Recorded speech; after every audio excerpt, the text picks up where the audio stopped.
We are Onyx Imaging. We are the highest rated and most reviewed printer service center in Oklahoma. Hi, my name is John with Onyx Imaging. Today we're going to take a look at this HP M476 and we're going to look at common causes of paper jams. So a lot of common causes of paper jams are actually going to be located inside your paper tray. So we're going to remove our main paper tray. And one of the most common cases of a paper jam that we see in this print, or most printers actually, is there's a little indicator at the front of this paper tray. That little indicator is set for whatever size paper that you're using inside your printer. So it's really important that you have it set properly for each paper size that you're going to be using. So in this case we have a standard 8.5 by 11 sheet of paper. So you want to make sure that it's set on your 8.5 by 11 or letter indication. And it's really important that you're set directly on that indication. You don't want to be in front of it or behind it. If you do that, it can cause the paper to be either too tight or too loose inside your paper tray, and it's not going to pull through the printer properly. So you want to make sure that the indications are set directly on their mark.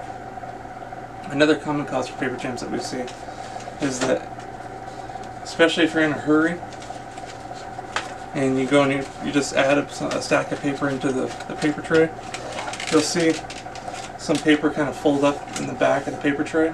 And what that does is it causes the paper to get way too tight inside of here and it doesn't pull through the printer properly. So it's really important that after you put your paper in that you kind of just double check, make sure that there's no paper folded up on all four sides and everything looks like a nice clean stack inside the paper tray. And that's going to do a lot to make sure that you're not getting paper jams. One of the other reasons we see paper jams being caused by the paper tray is by adding too much paper. So there's a little indication at the top of the size adjuster to show you when your paper tray is full. What happens is sometimes people just try to jam as much as they can underneath there, and when that happens it can cause it to be too tight inside the paper drawer and it's just not going to pull through the printer properly. So it's a good indication, or a good idea anyway, to leave paper just a little bit underneath that indication. That way you're not risking any causes of jamming because it's causing the paper to be too tight inside of there. One of the other reasons we see a lot of paper jams is just a normal maintenance problem. Every so often there's certain parts inside every printer that need to be replaced. They have a lifespan. One of those is actually in the paper tray and it's called your pickup roller. And the pickup rollers get worn and eventually they need to be replaced. And if that's the case, if that's what you think is the case, please feel free to give Onyx a call and it's something we can help you out with. Paper tray in. One of the last places you see, it's a common place to see paper jams, it's going to be in the back of the printer. And you'll lower this rear door here. Anytime you're dealing with the back of the printer, though please be careful. This area is your fuser, and the fuser actually gets really hot, so you want to make sure that you're being kind of careful where you're touching, because it is possible to burn yourself. We don't want any accidents to happen. But yeah, if you're finding paper jams happening back here, more than likely, again, it's kind of a maintenance issue. Your fuser is also a piece or part that has a lifespan. It has so many pages that it's kind of rated for. And if you're nearing the end of that lifespan, then it might be time to replace your fuser to eliminate those jams. And again, that's something you can call Onyx and we can help you out with.